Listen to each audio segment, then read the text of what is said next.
তো hello guys, কি অবস্থা সবাই? আশা করি সবাই ভালো আছো। তো সারাদিন রুমে থাকার পর অনেক ভাবতেছিলাম যে কই যাওয়া যায়। তো আমাদের নরসিংদী শহরের মধ্যে একটা জায়গা আছে অনেক, যেটা অনেক সুন্দর।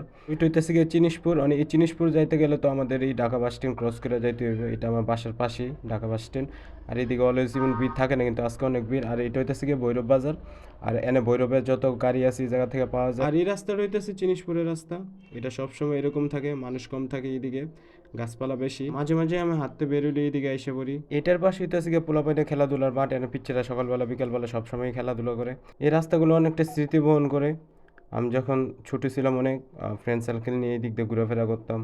আর এইদিকে প্রাকৃতিক দৃশ্যটা অনেক সুন্দর থাকে, তো এই কারণে এদিকে আসতেও ভালো লাগে, মন ফ্রেশ হয়ে যায়। যদি কোনো সময় ডিপ্রেশন কাজ কাজ করে তখন ওই জায়গার মধ্যে এসে পড়তাম। তো এই জায়গার মধ্যে এসে বললে ডিপ্রেশন তেমন কাজ করতো না, কারণ এই জায়গার প্রকৃতির দৃশ্যটি এত সুন্দর।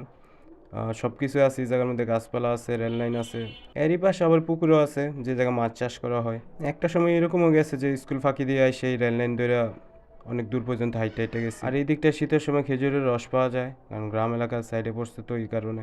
এটারই পাশে আবার নরসিংদী জেলা হসপিটাল, যা নতুন করে কাজ করতেছে, কনস্ট্রাকশনের কাজ চলতেছে। এখনো পর্যন্ত তৈরি হয় নাই, কিন্তু আশা করি কিছুদিনের ভিতরে এটা তৈরি হয়ে যাব।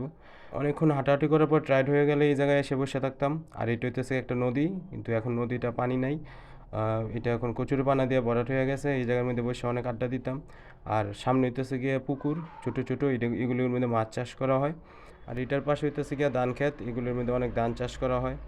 আর বিকালবেলাটা এই জায়গার মধ্যে আসতে দেখতে অনেক সুন্দর লাগে, তো অনেকই মানুষ এসে এই জায়গার মধ্যে আড্ডা দিয়ে ঘোরাফেরা করে, বিকালবেলা সময় কাটায় এই জায়গার মধ্যে। আর একটু সামনে হইতেছে গিয়ে জিনাদ্দি রেলওয়ে স্টেশন। তো ওইদিকে আজকে যাব না। তো যানজট থেকে আইসা যখন আমরা এই সবুজ প্রাকৃতিক দৃশ্যগুলি দেখি গ্রামের মধ্যে, তখন এমনিতে মনটা অনেক ভালো হয়ে যায়, অনেক হালকা লাগে নিজের কাছে। গ্রামের ভিতরে আঁকাবাঁকা রাস্তা দেখতে কার না ভালো লাগে, আর সাথে খেজুর গাছ, এগুলিতে দেখলে এমনিতে অনেক মন ভালো হয়ে যায়।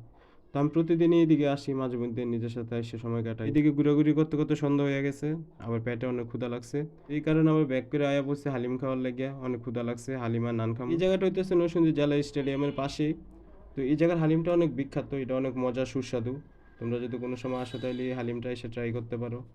আর এই হালিমের প্রাইস হচ্ছে গিয়ে 60 টাকা থেকে নিয়ে শুরু করে 250 টাকা, 200 টাকা, এরকম প্রাইসেও যায়। তো আজকে এই পর্যন্তই, দেখাবো অন্য কোনো ভিডিওতে, অন্য কোনো ব্লগে। তো সবাই সুস্থ থাকো, ভালো থাকো, আর নিজের যত্ন নাও, আর আজকে আমার সাথে হালিম খাওয়াটা উপভোগ করো।